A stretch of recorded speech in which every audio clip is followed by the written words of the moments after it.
Hello, everyone. A very warm welcome to another exciting episode of Psychology Talks.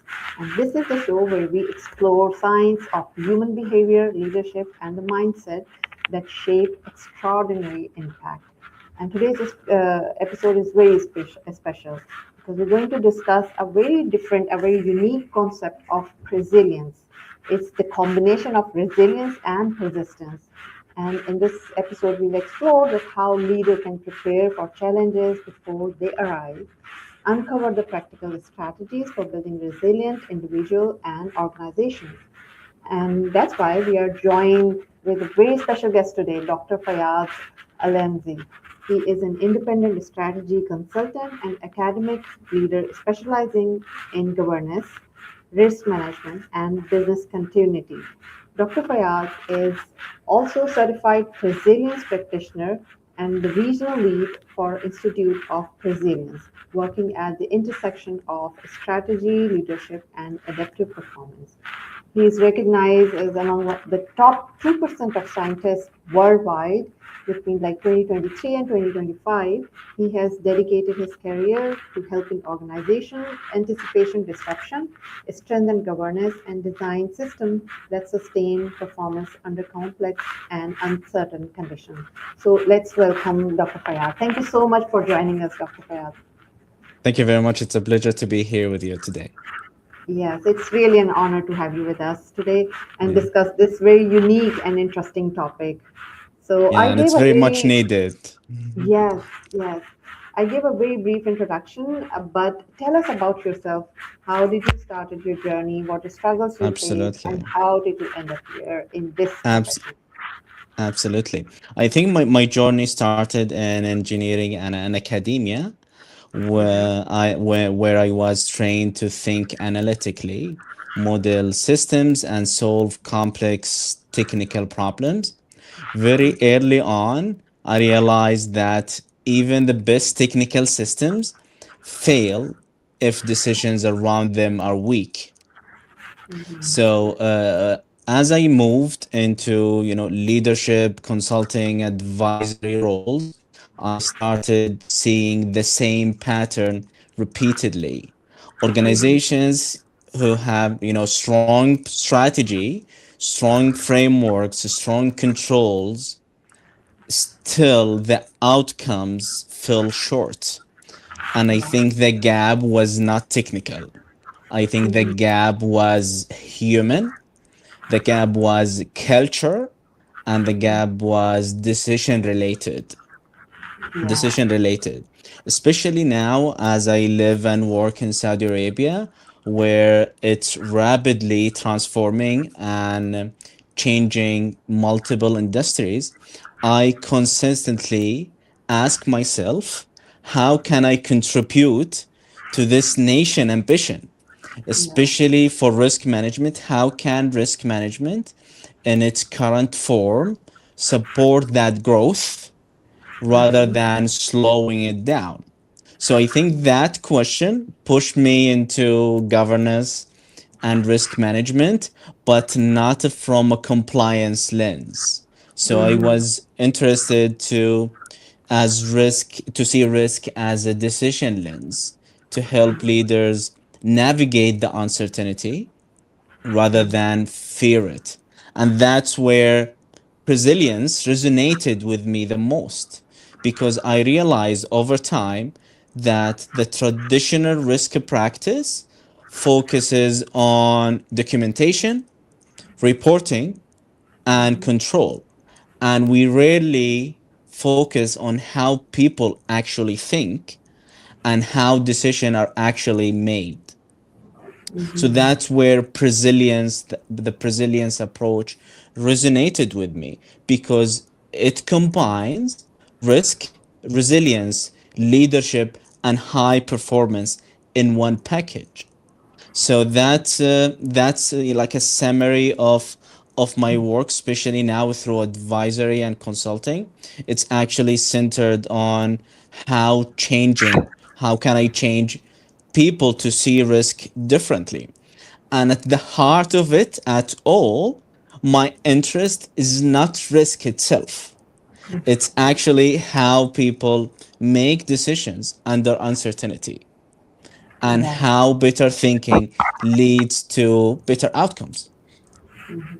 Yeah, that sounds very, very interesting. Especially the term itself sounds very interesting, this resilience, because we usually either refer to resilience or persistence or something like this. And you defined it like, briefly that what it is a combination of, resilience and how it helps you understand the uncertainty of the situation. But tell us a bit more about this term itself. That what exactly is resilience? What is the Okay. meaning of this? Yeah.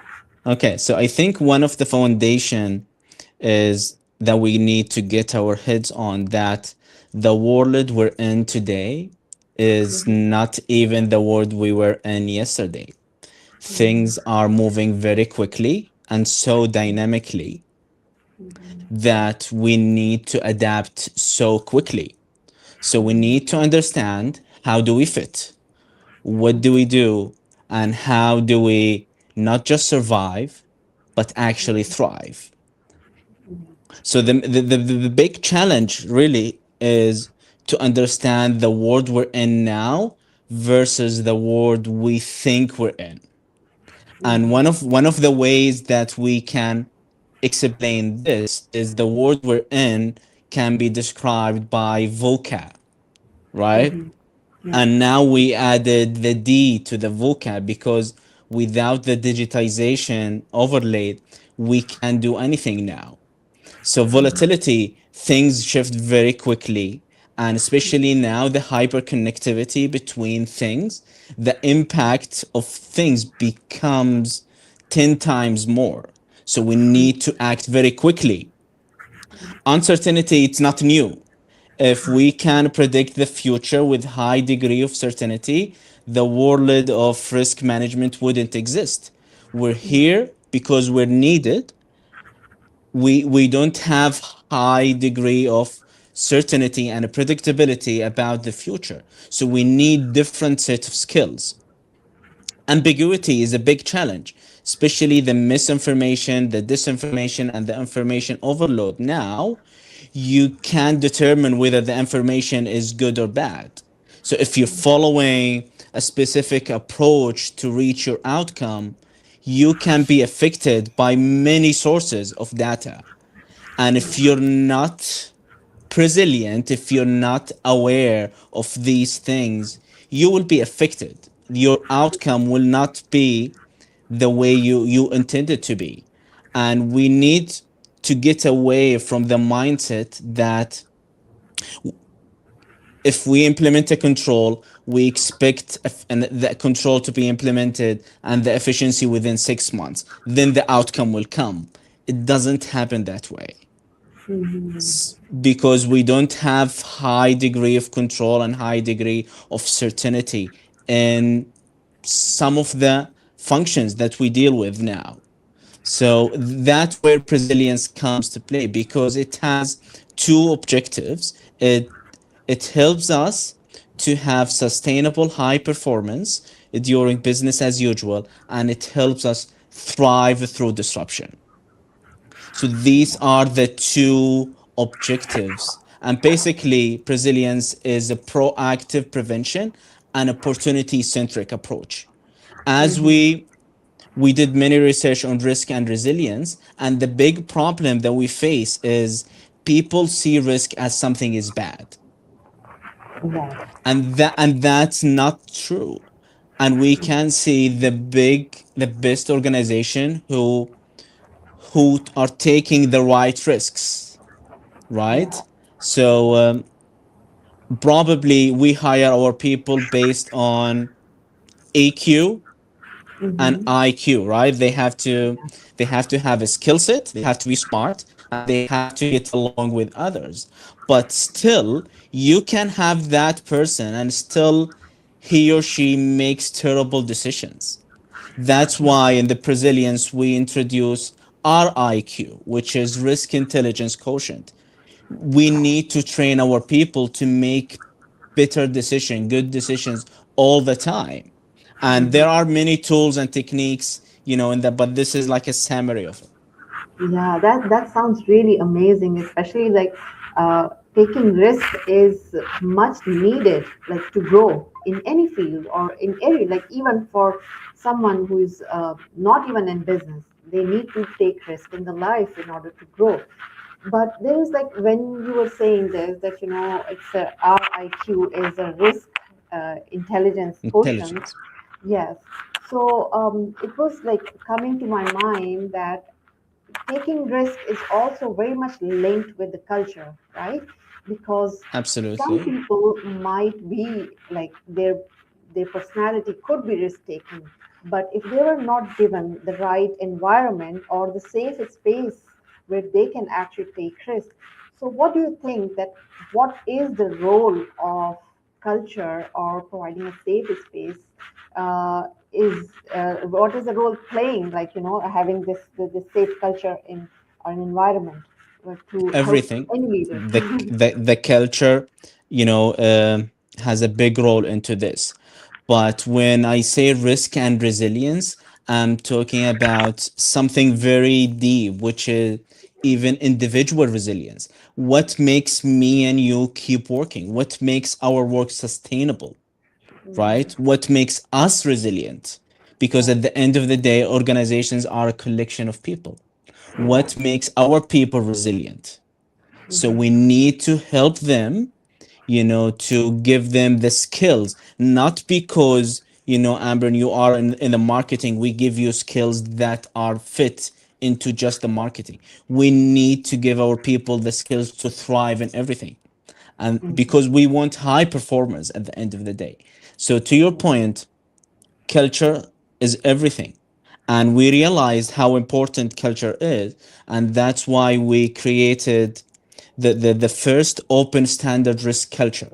Now, or before, people say that we can't measure risk culture, we can't measure the culture, we can't improve it.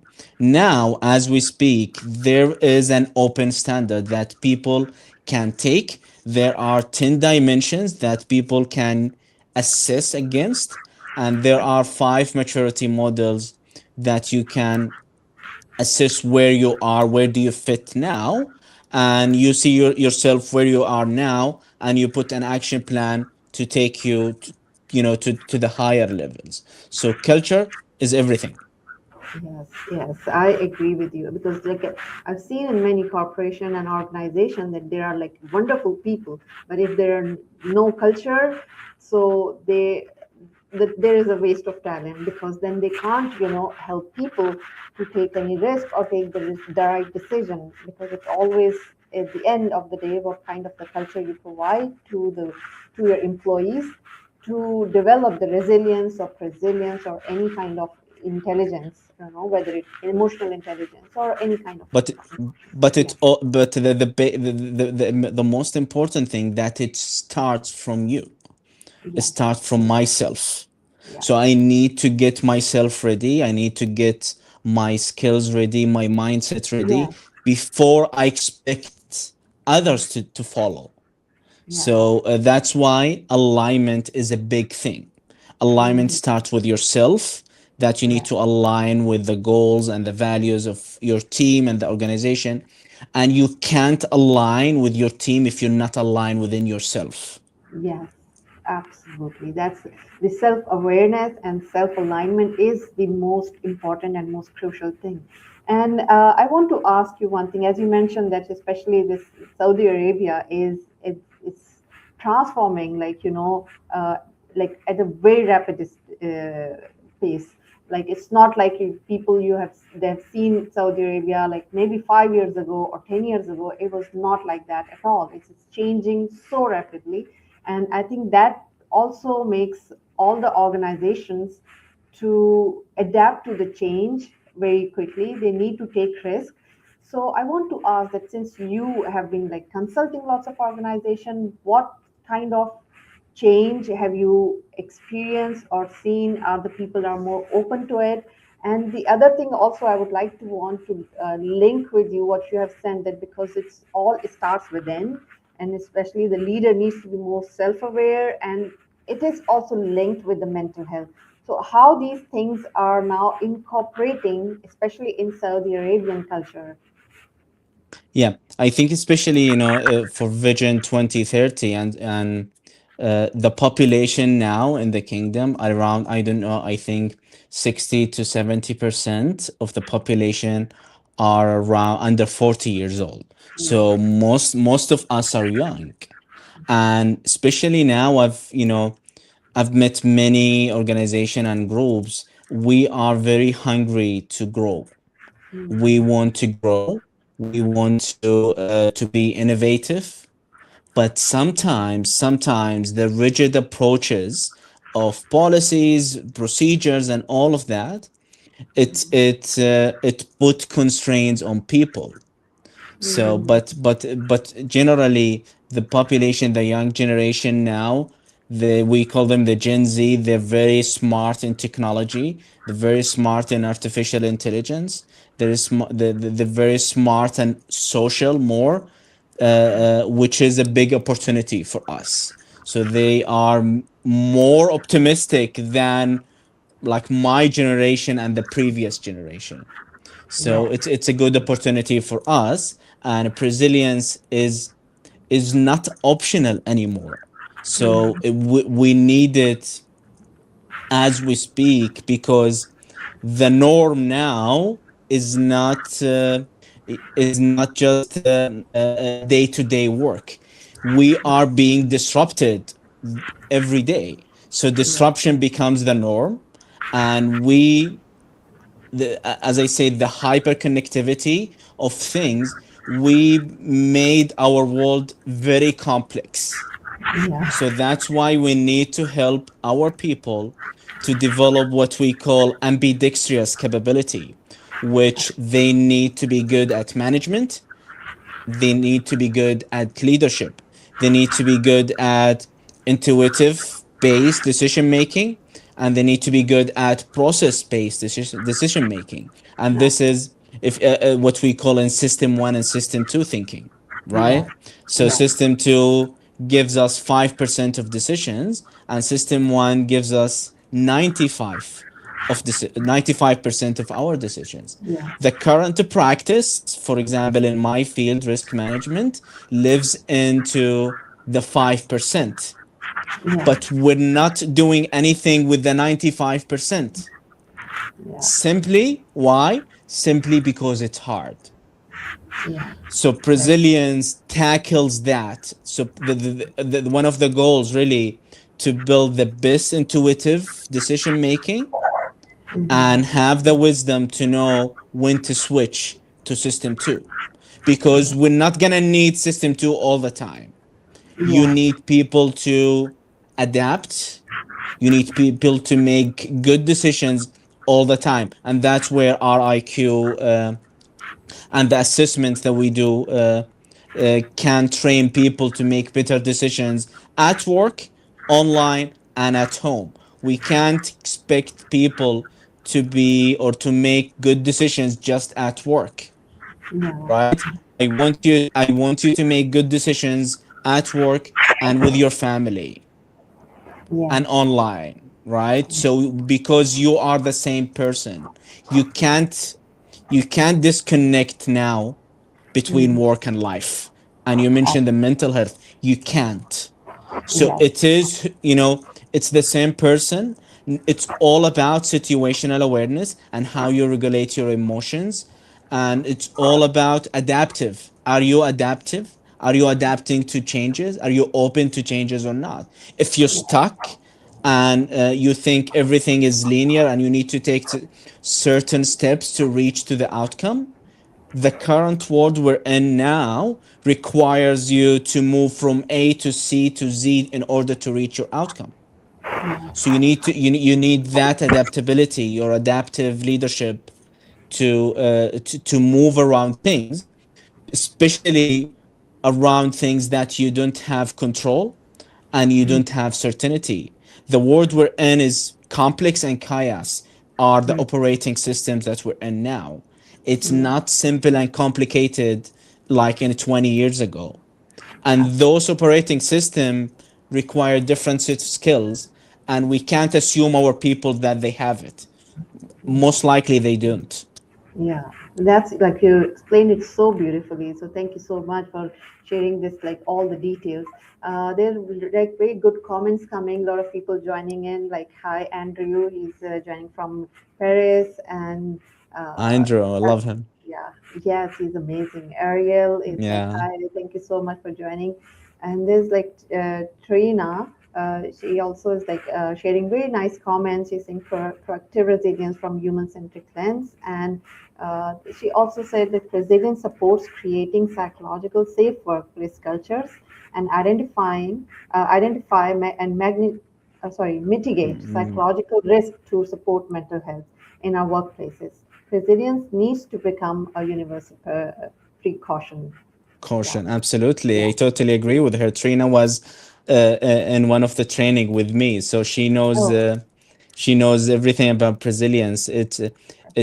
We need to create a high performing a culture that suitable for high performance, and psychological safety is a necessity. We can't yeah, ignore it.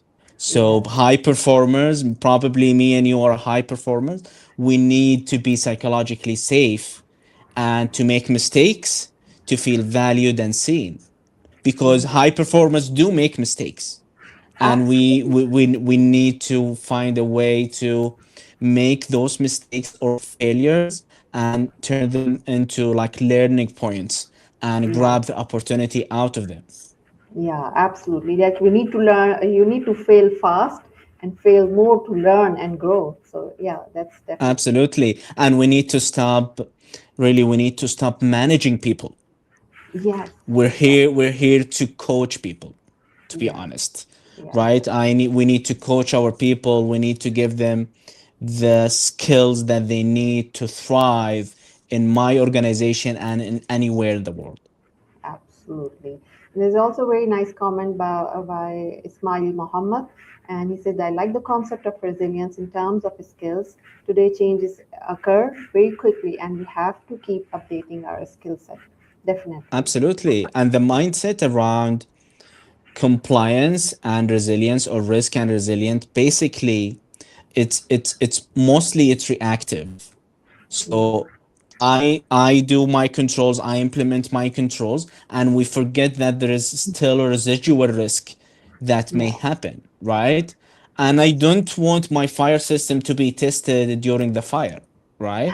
So yeah. really, preparation and opportunity, when they intersect, it becomes a strength.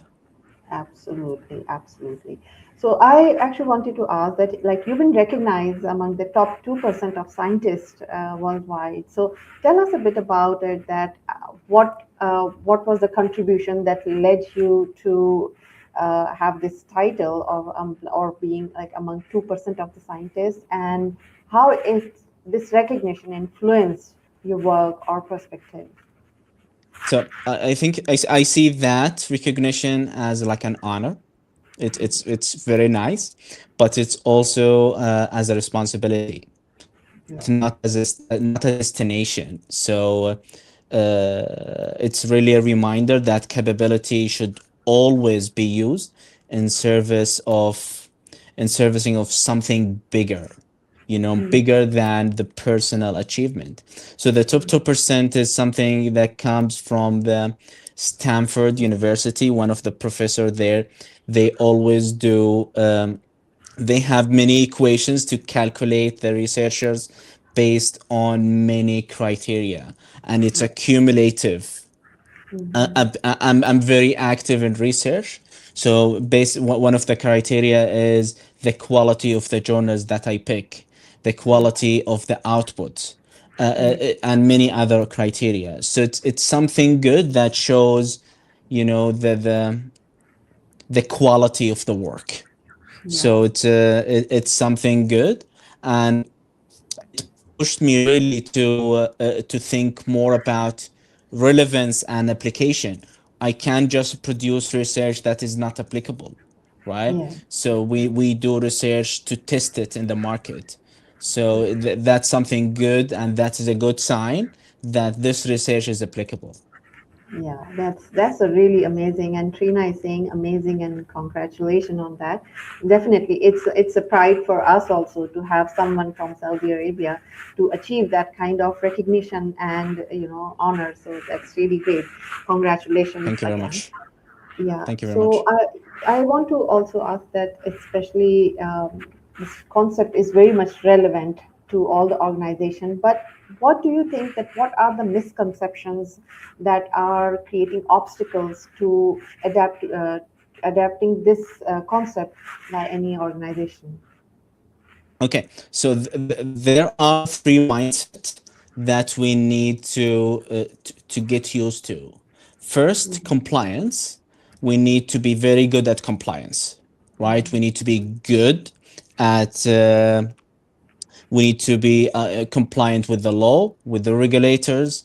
At the end of the day, we don't want to end up doing like or having a compliance risk. So compliance is our ticket to the game, right? Yeah. Then the second leg is resilience, right? And making decisions is hard, and there are consequences, right? Yeah. So we need to have good reserve.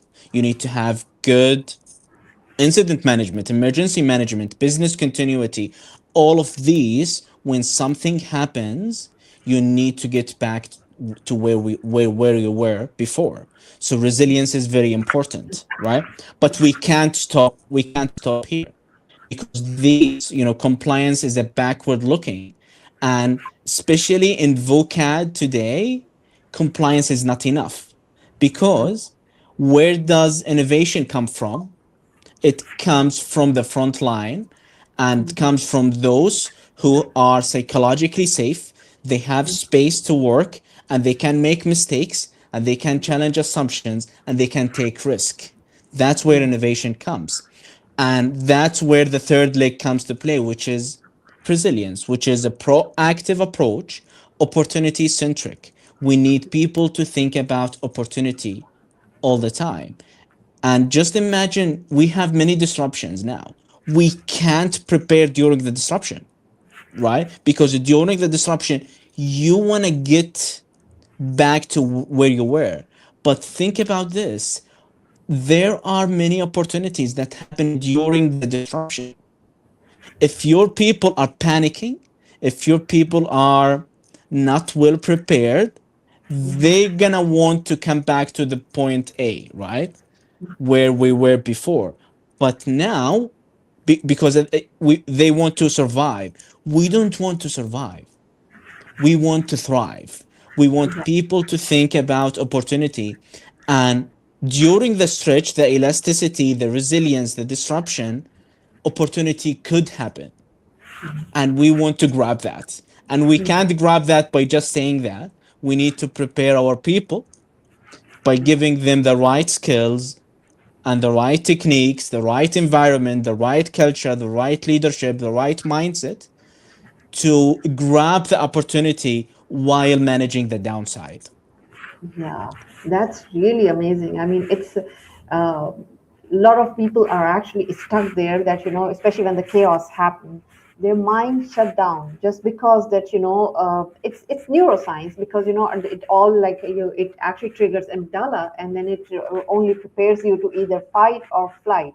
So most of the leader, especially when I actually experience any chaos or the new or unpredictable situation, they actually got numb or maybe they confuse in that sense. But if they prepare themselves, that's what exactly I think. That's why it's very important to have this resilience that that helps you prepare in advance to be ready to meet any unexpected situation. So I think that's a really wonderful way to be prepared to meet with Because yeah, we want, Amber, we want high performance all the time, yes, right? We don't want to just perform very well during crisis, right? absolutely. So we want to do that, and it's basically we need to give them the skills. We can't assume that they have it. We can't assume that they have critical thinking. We can't assume that they have situational awareness. We Yeah. can't assume that they have good communication skills, Mm. Yeah. right?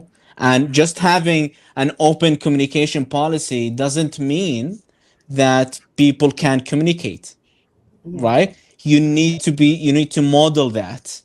You Yeah. need to model that on and set an example Yeah. for our people. And Yeah. people are very smart, so they tend to listen to what you say Mhm. and see what you do, and they Absolutely. compare. And Yeah. what you do sticks far more than what we see, what we say. Absolutely. There's a very good comment by Fatma. She's a dear friend. Intentional failure geared in learning, developing will be the way to navigate while at the same time building system with adequate level of control. Rethinking system designs rather than considering static. Great points, Dr. Fayad. Yeah, that's Absolutely, great. absolutely.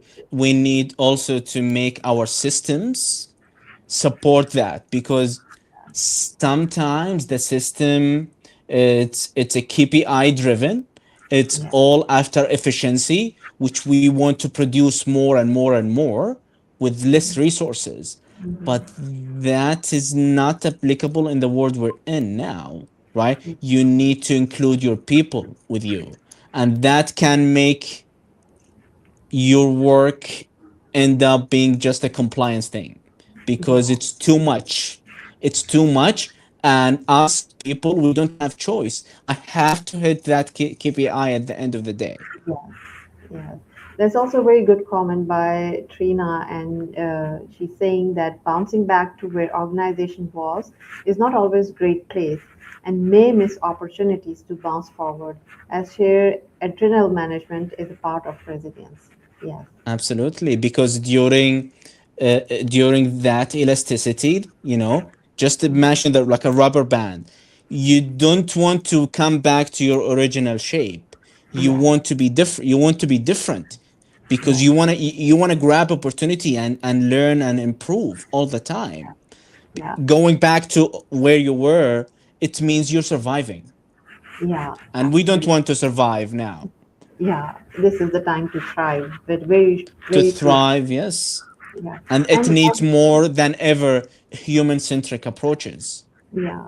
So one question that actually is coming to my mind when you're actually explaining all this thing, and you said that like change is happening, people need to adapt to the change, and as you said that you said that people, especially leader, needs uh, to be high performance all the time, not just in the moment of crisis, and because not every day they face crisis, and that's very very critical that we need to understand that not every day is will be a moment that you need to show your bravery or something like that.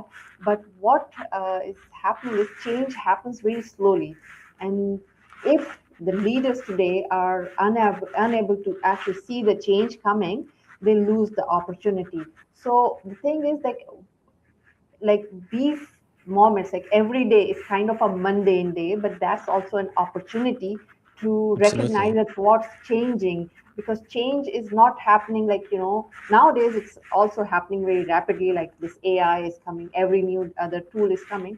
But again, the when the leaders are like dealing with the day-to-day situation, it's kind of like it becomes a very routine. So how do you think that how they can maintain high performance in kind of a mundane settings, that how can you put this the high performance higher? I'll just give you one example that's like to elaborate my question. If we take the example of Kodak, right? Kodak was the company was, so what, like I was reading the case study of the Kodak, but so they did everything right, but what happens was they were unable to match the pace of change what is happening around them. So like they were not doing anything wrong, but what they did was that they were not able to respond to what's changing in the environment, which could be slowly, or they were unable to see that. So how you can actually suggest that what leaders should do in these cases, in these Absolutely. scenarios?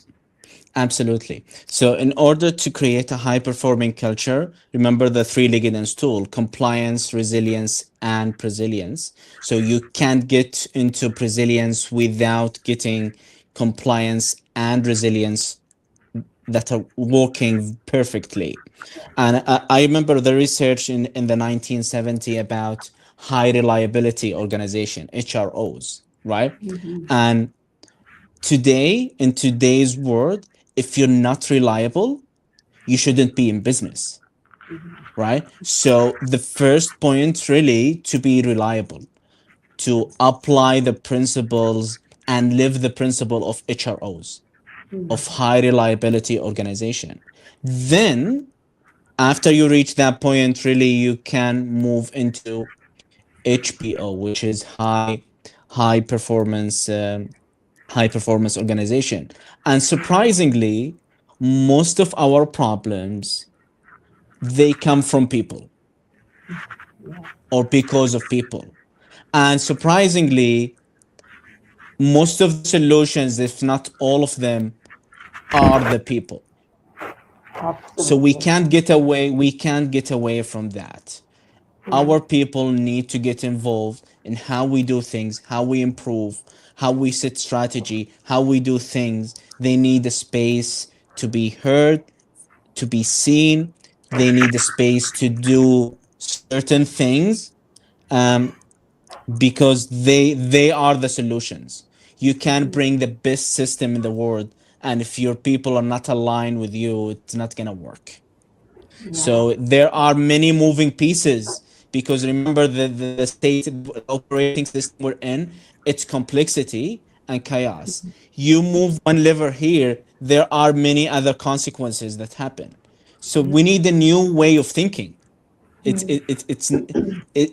need to give our people the training, the right training, the right mindset, the right modeling and example to so they can follow us.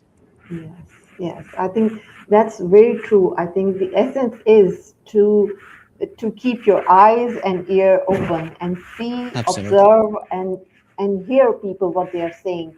And when I say the hear people, it's not only that the employees what they're saying, also see that what your consumer are saying, because sometimes it like once I read this that you need to listen to the consumer, but you need to think your way. It's not something that what they're asking. Maybe they're asking the simple solutions, or maybe they're the ones who can actually tell you the problem. It's the one that Absolutely. you need to give them the solution. And it's give me this example, like this the Henry Ford. Like if he had listened to the consumer, he would have given the like faster horses, but he came up with the innovation, the idea. The solution should be more like innovative, and that comes from those people who are the leaders, who are thinking, and who are listening to all those consumers, the employees, or the people around them. So I think this is very, very important point that you highlighted here. And to your point, Ambrem, um, customer centric is very important, but you always can get a new customer, but you can't get in another employee that can buy into your values, to your vision and strategy. So your people need to be, you need to be at the center of how we do things, right? And this reminded me about the Maslow hierarchy of needs, where before we need to fulfill the bottom need, then go all the way up. But in the current era that we're in now, everything is like a puzzle. Yes, You may be physiologically good, safe, everything, but you have no self-esteem, so yeah, you can't high perform. So you need to work on these like as a matrix. You need to fulfill the top and the bottom and go all the way up, top, bottom, and bottom up, yes, to help people, to reach the high performance. yes, absolutely. And that can only be done when you actually open to listen to what they're saying, instead of like Absolutely. just taking it as it is. A very good comment by Geo Slam. And I'm with you on this concept. We need resilience skill as leadership and entrepreneurship has changed in these modern times. Changing course together turns mental health into team habit, not a secret struggle.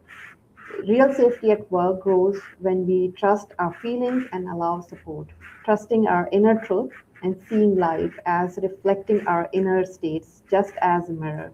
To me, those ideas help us use change as friend, not an enemy. Real power is letting our hearts lead. And I think this it only shows this. Maybe there's more to it, but I cannot read. But it's Absolutely, really, absolutely. And truth has a big part, or trust has a big part into this. yeah. Basically, it's wrapping everything. Without trust, it we can't get anything. Yeah, I know this is such an interesting conversation. I really love Yeah. I'm loving the discussion, and I And know we that can the go kind of all the way, you know? yeah, the We can comments go, are yeah. also very interesting, and thanks to all those listening and taking proactive and active commenting and making this conversation even more lively. So thanks to those. Uh, but our time is limited, so I would just before I actually close the show, I would want you to give one piece of advice uh, so you can give that advice to leader who's facing complex challenges today. So what do you think? What would it be? I think that the best advice that I can give, and this is what I give to those that I mentor and coach, you can't request changes before you start with yourself. The best thing that you need to do to yourself is to change how you think, because without changing that, the world will still be the same in Yeah, your eyes. So you need to get your heads around different skills and techniques, and these are teachable skills, you know, and learnable. You can learn them. yeah, So the best thing that I can give to our listeners and to ourselves is, in order to start any change, start with yourself. yes. What a brilliant advice. Change always begins from within. So I think whatever Absolutely, the change you want to bring about in the environment or whatever, you have to bring that change first in yourself and then see. So absolutely. that's a brilliant advice. Yes. Because you know, most of people, they, especially in the risk team, the crisis team, they need and wait for tone from the top to get support and all of that. But there are things that should be done by me first. I Yeah. need to prepare. Yeah. I need to prepare myself. Absolutely. And the leadership also, it's always like leadership is not given by a title. You have to lead, Absolutely. first of all. It's self leadership is very important, especially in this era where, like, everyone has a very critical role to play and we need to recognize it. And in the Brazilians, there's a big thing, which is leadership and followership, right? And it's not by title. Even if I am the CEO, it's good to be a follower at certain Yeah, situations. And high performers need a space where they lead, and we can follow. So it's good to follow, it's good to lead, it's good to know when to switch between those roles. absolutely. That's very wonderful. So, what is the best way when if the people want to connect with you or reach out to Absolutely. you? What is the best way? Absolutely. It's just a matter of citation. You know, the Presilience was created by Dr. Gav Schneider, who is the group CEO of Risk to Solution in Australia. He's my mentor. He's brilliant. I encourage you to connect with him. He's on LinkedIn, and I'm also on LinkedIn. So feel free to drop a message. I'm a big believer that the best way to grow is to share knowledge. So I'm open to share knowledge, and it's in the era now. We can't stop learning. We need to learn all every day. So I'm available on LinkedIn. I'm open to discussions, and I'm very adaptive. So I'm willing to change if something comes up. Yes, thank you so much for sharing your wisdom, your knowledge, and it was a wonderful discussion. And Thank you very the much. comments are also showing that the audience were enjoying and were actively listening. So thanks to all those who joined and commented. It was really a great conversation. Thank you so much. Thank you. Thank you very much. The pleasure is mine, and it was nice being a guest in your show. Thank you.